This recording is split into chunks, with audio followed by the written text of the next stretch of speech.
Hello साथीहरु, welcome back to my channel. अनि हजुरहरु पनि सबैजना सन्चै हुनुहुन्छ होला। म पनि एकदमै सन्चै छु। अनि आज म चाहिँ माछा मार्नको लागि खोलातिर जाँदैछु भनौँ न। अनि अहिले चाहिँ 2 बजिसकेको छ दिउँसोको। अनि खाजासाजा केही खाएर खोलातिर यसो माछा मार्न जाम भनेर निस्केको। पानी पनि परिरहेको छ, बेला बेलामा पानी पनि परिरहेको छ। पानी पर्छ भनेर छाता पनि लिएर हिँडेको छु म। किन भन्दाखेरि आज माछा खानै पर्छ भन्ने उद्देश्यले चाहिँ हामी निस्किसकेका छौँ भनौँ न। अनि त्यसपछि भेनाले बोल्छी चाहिँ मसँग छैन। अनि बोल्छी चाहिँ भेनाले ल्याइदिँदै हुनुहुन्छ तलबाट। भेनालाई चाहिँ अलि म पर आउँछु, परसम्म ल्याइदिनु होला भेना भनेर भनेको छु। अनि भेनाले चाहिँ ओके भन्नुभएको छ। ल गाइजहरु, माछा के कति मर्छन् म लास्टसम्म माछा के कति मर्छन् म अन्तिममा देखाउनेवाला छु। र कतिको माछा पर्छन् त्यो पनि देखाउनेवाला छु। यो भिडियो चाहिँ हजुरहरु अन्तिमसम्म हेर्नु होला। अनि त्यसपछि लाइक, कमेन्ट, सेयर, सब्स्क्राइब पनि गरिदिनु होला है त। ल साथीहरु, एकछिन पछि भेटौँला है। ल साथीहरु, अहिले हामी चाहिँ लोकेसनमा आइपुगेको छौँ। यहाँ यो सानो खोला हो। उतातिरको खोला अलिक ठुलो पनि अनि धमिलो पनि भयो क्या, त्यही भएर हामी उता गरेनौँ।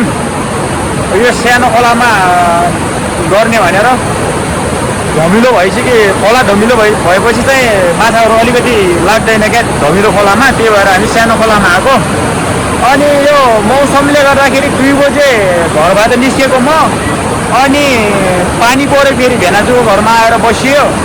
अनि ठ्याक्कै अहिले 4 बज्यो। 2 बजेबाट 2 घन्टा ठ्याक्कै बस्ने बनायो। अनि 4 बजे बेला बल्ल निस्केका छौँ हामी। लेट्सी हेरौँ है गाइस, अब कतिको माछाले खान्छ खाँदैन है। अनि म देखाउने पनि छु माछा। भेनाजुन चाहिँ यहाँ गर्दै हुनुहुन्छ, अब यहाँ फाल्दै हुनुहुन्छ के अरे बोल्छी। अब कतिको पर्छ लेट्सी।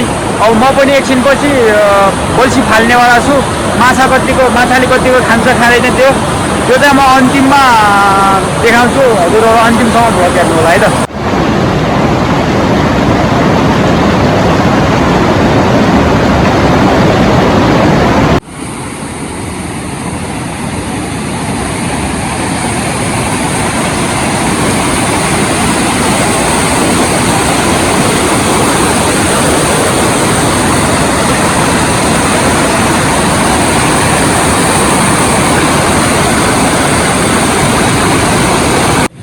हामी चाहिँ अहिले ठ्याक्क बोल्छी खेल्दै आउँदाखेरि हामी पुरानो पहिलाको हाम्रो ग्राउन्ड भनौँ न, सबभन्दा पहिलाको ग्राउन्डमा के त्यो हाम्रो हामीभन्दा पहिला खेल्ने बुढापाकाहरूको पालामा खेल्ने ग्राउन्डमा आइसकेका छौँ। भेना अलि तल हुनुहुन्छ, म अलि माथितिर आएको छु। त्यो ग्राउन्ड पनि अहिले म देखाउनेवाला छु। त्यहाँ पनि पहिला एकदम टन्नै हुन्थ्यो क्या भलिबल खेल्नेहरू। 3 टिम, 4 टिम, 5 टिम त्यस्तै हुन्थ्यो। अहिले भनेको पुरै जङ्गल क्या, पुरै जङ्गल भएको छ, कोही पनि खेल्दैन अहिले यहाँ। यही ग्राउन्डमा हो क्या हामी पहिला दाइहरूसँग, हामीभन्दा अलिक सिनियर दाइहरूसँग 3, 4 टिम, 5 टिम भएर पनि खेलिन्थ्यो। अनि यहाँ बेला बेलामा चाहिँ भलिबल म्याचहरू पनि चल्थ्यो क्या, म्याचहरू अनि मेलाहरू पनि चल्थ्यो यो ग्राउन्डमा।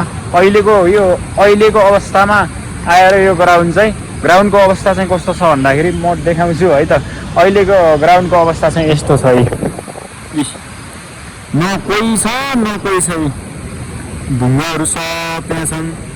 यहाँबाट त्यहाँको त्यस्तो मजाको भ्यू हेर्न पाइन्छ है। ट्याक्क लाएर यस्तो मजाको भ्यू हेर्न पाइन्छ। अनि ग्राउन्डको हालत यस्तो छ भनेपछि हाम्रो देशमा हाम्रो गाउँका युवाहरू पनि, हाम्रो गाउँका केटाहरू पनि सबै बाहिर गर्दै हाम्रो गाउँ पनि रित्तिसकेका रहेछ गाइजहरू। अनि अब भर्खरका केटाहरूको त अब छ, हाम्रो गाउँमा भर्खरका केटाहरू चाहिँ छ।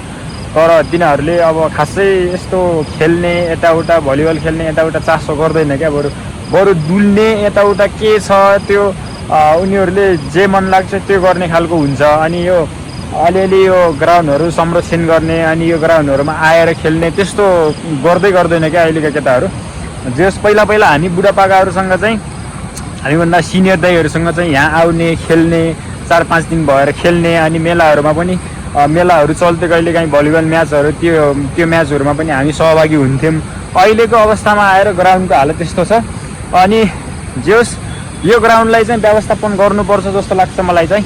अनि भएसम्म चाहिँ सकेसम्म चाहिँ मैले यो ग्राउन्डलाई व्यवस्थापन गरेर केटाहरूलाई चाहिँ यहाँ ल्याएर बेसिक ट्रेनिङहरू बनाउने, केटाहरू सबै जम्मा भएर बेसिक ट्रेनिङहरू बनाउने भनेर सोचिरहेको छु मैले चाहिँ। लेट्स सी होप गाइज के हुन्छ है त। अनि केटाहरूसँग सल्लाह गरिन्छ अनि केटाहरूले के भन्छ है त, त्यो अनुसार चाहिँ हामी यो ग्राउन्डलाई चाहिँ व्यवस्थापन गर्ने भनेर म चाहिँ जे होस् अहिले आएर चाहिँ यो ग्राउन्डलाई पनि व्यवस्थापन गर्नुपर्छ जस्तो लाग्छ मलाई।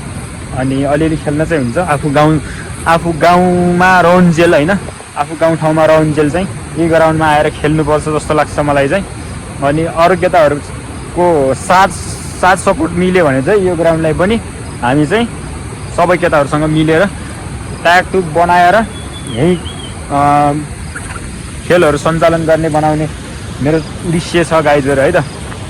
अनि माछाहरूको हालतमा भनेको अहिले माछाहरू लाग्दै लागेन, त्यही भएर म चाहिँ खोलाबाट निस्किएर यसो यो पुरानो ग्राउन्डतिर निस्किएको क्या, अलि झ्याउ लगाएर अब फेरि जान्छु।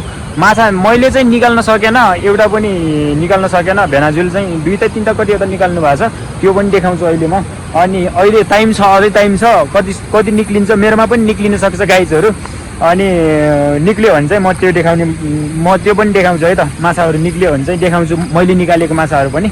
अहिले चाहिँ म